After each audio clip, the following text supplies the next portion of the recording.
Graças a Deus, mais um dia que nós agradecemos ao Senhor por aqueles que estão conosco, porque você não desistiu, está conosco aí. Agradecer ao Felipe Silva, que agora há pouco passou a mensagem e nós estávamos, inclusive, lisonjeando as atitudes desse moço.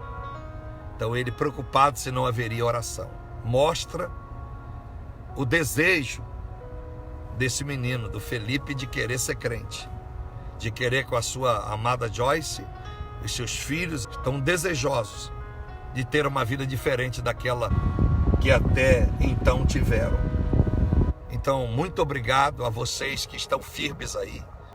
Eu quero continuar no verso, vou usar ainda esse capítulo de número 4 de Mateus, verso 17, mas hoje vou linkar com o capítulo 18, a parábola do credor incompassivo. Quero ligar essas duas passagens bíblicas. A de Mateus 4,17, aquela que você já gravou. Arrependei-vos, porque vos é chegado o reino dos céus. A primeira mensagem pregada por Jesus Cristo ao descer do monte, ao sair do deserto, ali por 40 dias e 40 noites. O que está escrito agora no capítulo 18, a partir do verso de número 38, a partir do versículo de número 23, a Bíblia diz que Jesus está mostrando de diversas maneiras, são várias parábolas, em que Jesus quer revelar a maneira que é o céu, a maneira que é o reino do Pai. E nós, ao olharmos esta passagem bíblica da parábola do credor incompassivo, Jesus está mostrando um homem que devia 10.000 talentos de dinheiro. E algumas Bíblias falam 10.000 denários, ou 10.000 dias de trabalho. O dinheiro valeria 4 gramas da prata nobre. Em dinheiro atual, na prata daquela época para hoje, uma média de 6.000 cada talento. Somando tudo, ele devia 216.000 toneladas de prata. 216.000 toneladas de prata era a dívida daquele credor incompassivo. Presta atenção, eu vou linkar os dois textos. Comparado que um denário era um dia de trabalho, um denário, quem trabalhava um dia ganhava um denário. Se ele devia 10.000 denários, esse homem devia 5.400.000 dias de trabalho. Era uma dívida impagável. Como que alguém, agora vou lhe chamar a atenção, como que esse credor, como que esse homem que trabalhava para alguém, conseguiu contrair uma dívida impagável? Como alguém contrai uma dívida desse tamanho? Como alguém deu tanto crédito para uma pessoa que sabia que ele não conseguiria pagar? Porque só existe duas hipóteses. Ou o senhor desse homem, na comparação de Jesus, tinha um negócio com ele e de repente, não vendo lucro no negócio, interrompeu a sociedade. E ao interromper a sociedade, percebeu que esse sócio que entrou com trabalho e não com dinheiro, devia 10.000 talentos. É muita coisa. Por outro lado, a outra hipótese é que esse homem foi pegando dinheiro emprestado, vamos tirar a hipótese sociedade. Ele começou a pegar dinheiro emprestado e foi pregando até que um dia a sua dívida chegou a uma coisa surreal.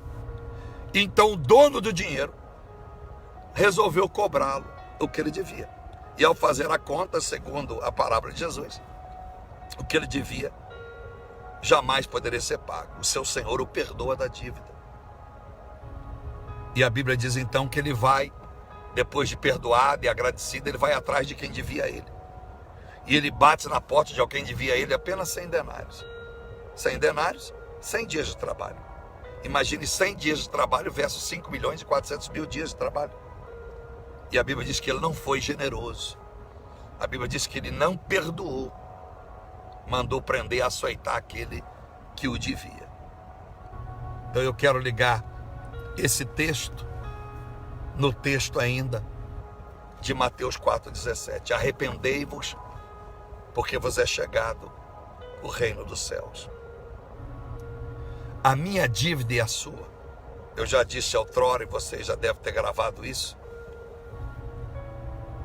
A nossa dívida com Deus, a nossa falta com Deus, os nossos erros era tão grave que o adjetivo dado por Deus à nossa dívida é dívida. E eu já disse, você sabe, já deve ter ouvido, dívida é aquilo que eu contraio e não consigo pagar. Tudo aquilo que eu compro fiado é compromisso, se eu consigo pagar. Então, se eu comprar um apartamento, uma casa, um carro a prazo, e eu consigo pagar e eu fiz coerentemente essa dívida, não é uma dívida, é um compromisso que eu fiz. E é assim que nós vamos crescer. É assim que nós conseguimos as coisas. Até porque se você for na parábola dos talentos de Mateus 25, o Senhor também diz que o reino dos céus é como o Senhor, que deu 5 talentos para 1, 2 e 1 não foi. Então o que era aquilo? Era um empréstimo que Deus fez. E depois ele volta um ano depois para rever. Para rever não aquilo que já era dele, mas para rever o lucro sobre aquilo que era dele. Por isso que quando eu dou dízimo ao Senhor, eu não estou dando a Deus. A gente fala dando, você está devolvendo o que é Deus.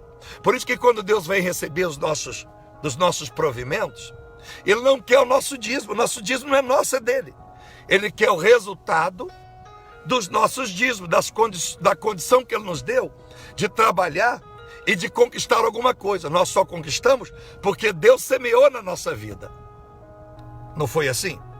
Então, meus amados irmãos, quando a parábola do capítulo 25 fala dos talentos, Deus está dizendo que não era pecado você pegar algo para investir no seu negócio. Que não era pecado alguém confiar em mim uma casa parcelada, um carro parcelado, um tratamento médico parcelado. Não era pecado, desde que eu trabalhe e fui consciente no compromisso que eu assumi. Porque senão, aquilo que era compromisso virou dívida, e dívida é maldição.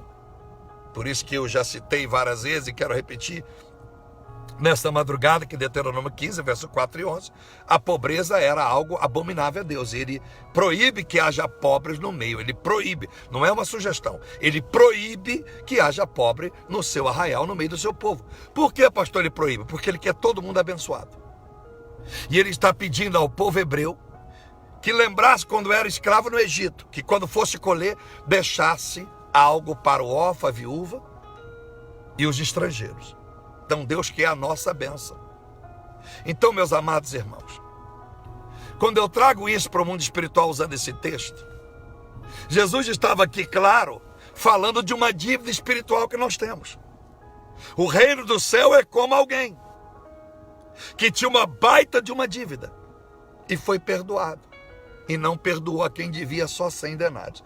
Então, a minha dívida e a sua, em momento algum da nossa vida, sem o sacrifício de Jesus, nós conseguiríamos pagar. Tudo que nós fazemos contra alguém, por menor que seja, para Deus é como se fosse algo extremamente impagável, porque para Deus não existe pecadinho, pecado ou pecadão. Para Deus tudo que é errado é errado. Nós é que passamos a ser tão normais nos atos que cometemos de erro, que achamos que é normal ofender alguém, negar a alguém um favor, prejudicar a pessoa de alguma forma em nossa vida. Então Jesus está colocando todos nós no estreito, dizendo: não há ninguém que por mais que me sirva, por mais que me adore, por mais honesto que seja, não seja um devedor, e a sua dívida seria impagável se não fosse o sacrifício de Jesus na cruz do Calvário. Então, quando as pessoas dizem, pastor, eu já tenho Jesus desde pequeno, pastor, eu sou católico, pastor, eu sou isso, eu sou aquilo outro, pastor, eu não tenho religião, Deus está em mim, eu tenho uma fé em Deus, eu estou com Deus desde que eu nasci, que as pessoas ficam firmadas porque não deram cheque sem fundo, pagam as contas em dia, é trabalhador, diz que não fazem mal a ninguém, mas também não faz bem a ninguém. Então, não há ninguém nesta terra que não seja devedor de Jesus. Por isso que o inferno não é só para quem mata, para quem estrupa, para quem assalta banco, para quem vende drogas, é para todos aqueles que passaram nessa terra e que não se renderam a Deus, por melhor que tenham sido como cidadãos. E se eu citar nomes aqui, conhecidos, pode te magoar e te ferir. Eu já citei em outras épocas, dizendo sobre Madre Teresa, Chico Xavier, Ayrton Senna, pessoas que são ícones, o Mahatma Gandhi. Eu não posso dizer para você que eles foram para o inferno, porque eu não sou Deus. Mas se olhar biblicamente a vida que levavam, embora eram pessoas boas, por não adorar a Deus e ter outros segmentos entre Deus e eles, o céu não está reservado para eles. E não é chocante você pensar, a Madre Teresa fez tanta coisa boa, mas carregava uma santa adorando a ela. Mahatma Gandhi fez um bem tremendo, que nenhum outro pode fazer na Índia. As notas da Índia tem um retrato dele. Mas ele não adorou o Senhor Jesus. E se Jesus é o único caminho para chegar no céu, aonde foi parar Mahatma Gandhi?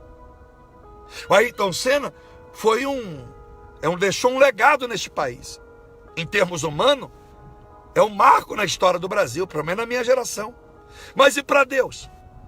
E para Jesus? Não basta ele ter ganhado a corrida e levantado a bandeira e alegrado mais de 200 milhões de brasileiros. Então eu posso mandar ele para o inferno? Não, porque eu não tenho esse poder.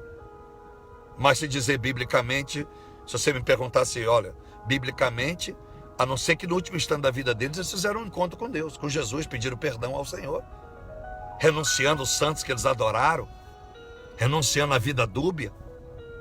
Por mais que desse esses milionários que já morreram, que deixaram uma história, vamos dar um exemplo, Antônio Emílio de Moraes, que nos últimos meses, segundo aí, o que se conta é que ele se converteu, porque o motorista dele era crente, e ele nos seus últimos meses de câncer, ele se entregou a sua vida para Jesus e fazia culto em casa. Se é boato ou não, eu não sei, eu não estive na casa dele. Então quantas pessoas foram boas? Antônio Emílio de Moraes só fez o bem a essa nação. Mas diante de Deus não basta fazer o bem. Então, nós estamos chegando no mês de dezembro, o mês do Natal, o mês em que as pessoas vão supostamente adorar Jesus, celebrar uma semana o nascimento de Jesus. E as pessoas vão esquecer de pedir perdão. Muitos vão agradecer. Quantas vezes você já agradeceu a Deus? Deus, obrigado por isso, obrigado por aquilo. Não está errado. Mas o meu agradecimento a Deus só é aceito se primeiro eu me arrepender. Muita gente agradece a Deus. Oh pastor, e se não fosse Deus, o que seria de mim? Não é assim que os religiosos dizem. Pastor, eu tenho Deus. Não é assim que se diz na televisão. Oh, graças a Deus, a chuva passou, levou todas as casas, não levou a minha. Seja em qualquer lugar do mundo. Mas a regra de uma vida cristã não é apenas o agradecimento. O agradecimento só pode vir depois do arrependimento. E a gente primeiro agradece e arrepende de qualquer forma. Então não mistura a gratidão com arrependimento. Então Jesus estava dizendo aqui, olha, a dívida que nós tínhamos, Jesus nos perdoou tremendamente. E o que Jesus quer?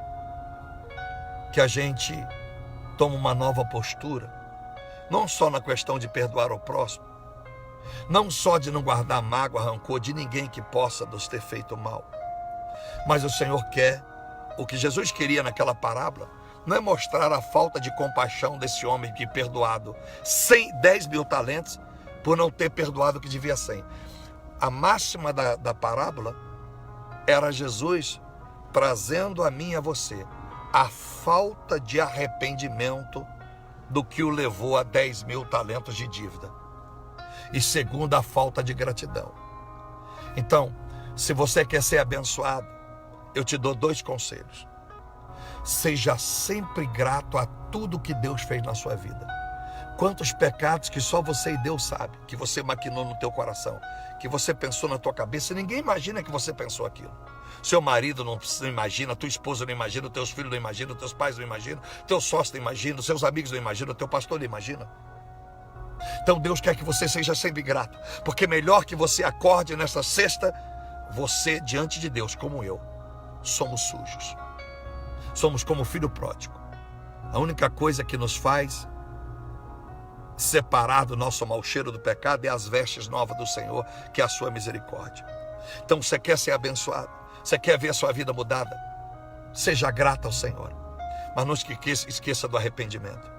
Quando eu perdoo alguém por mal que me fez, não é a minha compaixão apenas por ele. Toda vez que eu perdoo alguém, é o sentimento de arrependimento pelo que eu fiz e que fez com que Jesus fosse à cruz por minha causa. Assim, meus amados irmãos, você vai prosperar. Assim você será abençoado. O segredo de uma vida financeira, eu já ensinei para todos vocês, não é a quantidade de horas que você trabalha. Não é a sua exímia inteligência. O resultado da sua prosperidade, que é próspero, não é eu ter dinheiro no banco. Próspero é eu ter alguma coisa no bolso que é suficiente daquilo que eu preciso, porque tem gente que tem dinheiro sobrando no banco, já está preocupado como é que vai ser o mês que vem, como é que vai ser ano que vem, e quando ficarem velhos, se o dinheiro que tem vai dar, e se vier um câncer vai dar. Verdadeira prosperidade, meus amados irmãos, ela vem com graça do Senhor, ela vem de uma forma branda, ela vem de uma forma graciosa. Por mais que eu trabalhe, você trabalhe, Deus sempre nos dará além do que nós fizemos. Por isso que nós semeamos. Por isso que Isaac colheu 100 por 1. Por isso que Eclesiastes 11, você não sabe qual é a semente que vai dar naquele dia. Então devemos semear e cuidar da semente até o final da tarde, porque não sabe qual delas vai prosperar. Então, meu amado, é a minha semeadura, é o meu ato de se esforçar, mas é a bondade de Deus. Por isso que eu tenho dito para as pessoas, chegou a minha hora, a hora do Pablo, a hora do pastor Pablo. Porque eu investi a minha vida com muita gratidão, porque quanto mais eu me via miserável, pecador, desgraçado, mais eu vi que eu tinha que agradecer a Deus. E aí sabe qual foi a maneira de eu agradecer a Deus? Não foi oração, jejum, porque isso muitas fazem. Foi quando eu comecei a fazer missões na minha vida. E eu já fazia isso quando eu não era crente. Eu sempre quis ajudar as pessoas. E hoje eu tenho prazer de ajudar as pessoas. Eu tenho prazer. É a minha alegria. Hoje eu falava com Deus na minha oração. De manhã cedo. Eu dizia, Deus, mesmo que eu volte sem mesmo que eu entre em janeiro sem R$1, maravilha. Mesmo que isso acontecesse, eu quero missões. Então eu sei, hoje eu orei e disse, Deus, aquele avião que eu pedi ao Senhor, o nosso avião, Deus, me perdoe se em algum momento eu me desanimei no meio do caminho. Aquele ônibus que a Lília fez, ela fez no computador, avião escrito Jesus, Rei dos Reis em inglês, e o ônibus. E hoje eu entrei no quarto e eu olhei para aquilo, o Espírito Santo me levou, desistiu do alvo. Você desistiu da promessa de Deus. Foi como se eu tomasse um baque no peito, bem cedo. E eu me alegrei no Senhor. Então eu voltei a orar e disse, Deus, eu quero crer em tudo que o Senhor colocou no meu coração. Eu quero melhor. Eu quero viajar esse mundo, posar no aeroporto, e as pessoas olhar para o avião e ver escrito, Jesus, Rei dos Reis. Você já viu dizer em algum lugar que algum avião, na sua fuselagem, tem alguma frase exaltando o nome de Jesus? Você já ouviu? Pesquisa na internet. Pois esse foi sempre o meu alvo, está na fuselagem, Jesus the King of Kings, Jesus é o Rei dos Reis. A prosperidade, sabe como é que eu vou conseguir isso? Não é roubando, não é com oferta de igreja, não é pedindo às pessoas, da maneira de Deus, vai chegar e vai acontecer. Então, eu só tenho alcançado essa paz, essa certeza, essa vontade de orar, porque eu sou grato ao Senhor. E me arrependo todo dia. Gratidão e arrependimento. Nunca esqueça esses 2 atos que Deus espera de nós. Todos os dias, em todas as suas orações. Gratidão e arrependimento. Isso basta. Por isso que a oração do Pai Nosso Deus me perdoa. Pai nosso, perdoa as nossas dívidas e os nossos devedores. Aí ele termina com gratidão ao Senhor, porque do Senhor é o poder e a honra e a glória. Essas duas coisas não podem faltar, tá bom? Que Deus te abençoe. Arrependei-vos. Obediência, porque vos é chegado o reino dos céus. A gratidão. Eu me arrependo e agora sou grato, porque através do arrependimento, do conselho de Jesus, o poder de Deus é chegado na minha vida.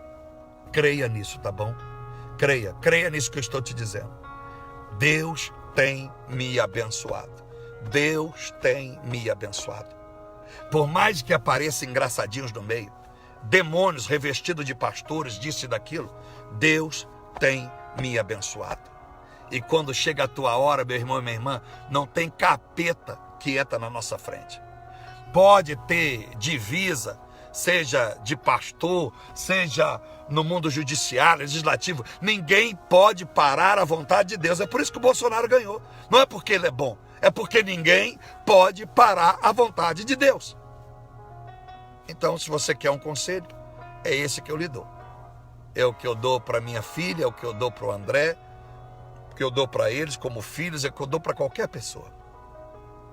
Então, o arrependimento, lute para você não fazer mais as coisas que andou fazendo.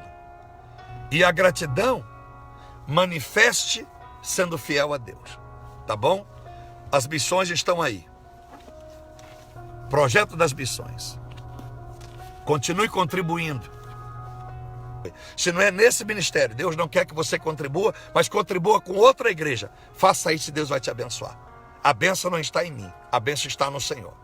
Tá bom? Aonde Deus te indicar, faça e tu serás abençoado. Mas faça em terra fértil. Faça em quem faça a obra de Deus de verdade. Não faça apenas, porque eu tenho uma empatia com aquela pessoa, eu gosto dela. Não faça porque você gosta de mim. A obra de Deus não é negócio de gostar. A obra de Deus é compromisso com o reino. É amar o Senhor e acreditar que o Espírito Santo está te guiando a fazer esta obra. Fora isso, não faça, porque Deus não vai te abençoar. Senhor, meu Deus e nosso Pai, nós te agradecemos, encerramos essa mensagem. Eu abençoo a vida de todos que nos acompanham. Abençoa a vida desde ali, todas essas dezenas de pessoas que agora todos os dias estão pedindo para ser ativadas no nosso Face. Abençoe cada uma delas. Abençoe essas vidas que estão entendendo a gratidão e o arrependimento. Meu Deus, em nome do Senhor Jesus, eu reconheço que a nossa dívida era impagável. Era impagável. 10 mil talentos é apenas um número. Para calcular aquele povo daquela geração judaica, que sabia muito bem quanto valia um denário, porque a maioria ganhava um denário por dia, era o salário deles, por mês, tirando os finais de semana, porque sábado não trabalhava. Sábado era o dia do Senhor, era o dia de ir para a sinagoga, e domingo era o dia de descanso com a família. Então, meu Deus e meu Pai, em nome do Senhor, eu agradeço, porque nada que eu fizer, que nós todos fizemos, pagará um cisco da nossa dívida. Estamos tão preocupados em não dever conta de luz, conta de telefone, conta disso, conta daquilo, e todo mundo, ou quase todos nós, esquecemos da dívida com o Senhor. Porque o que o Senhor tem dito para nós, o que adianta hoje eu fizer algo de bom para pagar a dívida de ontem, se o que eu estou fazendo junto com hoje está errado e estou criando dívida para amanhã. Então, meu Deus, ajude-nos a sermos gratos. A gratidão é manifesta não pelo que digo, mas pelo que faço. E arrependimento, não por aquilo que eu oro, mas por aquilo que eu me transformo. Em nome de Jesus. O arrependimento, o resumo é no que sou. E a gratidão nas minhas atitudes, no que eu faço. Ajude todos nós a sermos pessoas de atitudes. Ser pessoas focado não no ter, mas no ser. Ajude que nós tenhamos caráter, começar por mim. Nos dê um caráter ilibado, nos dê um caráter, meu Deus, louvável pelo Senhor. Nos dê um caráter, aqueles que vão, meu Deus, desconectar assim como eu, antes de deitar na sua cama, abrir a Bíblia e pedir ao Senhor uma confirmação desta palavra que eu estou orando, que foi ministrada para eles. Que nós não sejamos incompassivos, nem com o próximo, muito menos com o Senhor. Porque nós podemos ser generosos com as pessoas que nos magoam, até perdoar. Mas muitas das vezes não somos compassivos com o Senhor. Continuamos a errar, magoar o teu coração e ferir os princípios da sua santidade, os princípios da sua ética doutrinária, dos mais altos padrões da sua palavra. Então, meu Deus, tire de mim a hipocrisia. Que eu seja bom para as pessoas, mas melhor para o Senhor. Que eu seja um homem de arrependimento, não no momento, mas o arrependimento contínuo. Que eu não seja um homem apenas de gratidão no que digo, mas de gratidão naquilo que eu faço. Assim eu peço para todas as pessoas, Pai, que seja um término de ano abençoado. Não só para a minha vida, mas para todas essas pessoas. Obrigado por todas essas que têm se empenhado, todas essas que têm se comprometido, que têm mandado mensagem para mim dizendo que vão honrar essa obra, que vão dar a sua oferta missionária. Porque quem sabe eu poderia fazer mais uma vez com o meu dinheiro, com o meu ganho, com o meu trabalho. Quem sabe não poderia ser uma obra tão grande, mas eu faria da mesma forma. Bastava eu também vender o que eu posso, o que eu tenho para vender. Mas eu louvo ao Senhor, que o Senhor tem me ensinado, a obra não é minha, a obra é do Senhor. Então, meu Deus, me perdoe por todas as vezes que eu disse que a obra, que eu fiz a obra, porque eu não faço nada. É nós a que fazemos. Eu, o Senhor, o Filho e o Espírito Santo. E as pessoas que comunham essa mesma fé. Que eles sintam, meu Pai, a bandeira do Senhor fincada nas suas vidas. A bandeira do amor. A bandeira da vitória. A bandeira da aliança. Muito obrigado. Assim eu termino dizendo ao Senhor: nós te amamos. Nós te bendizemos. E não há outro Deus, outra Santíssima Trindade, que possa se comparar ao Senhor e à sua Santíssima Trindade. Muito obrigado. Amém e graças a Deus. Deus te abençoe todos vocês. Obrigado mais uma vez pela paciência de estar nos ouvindo. Até a próxima. Tchau.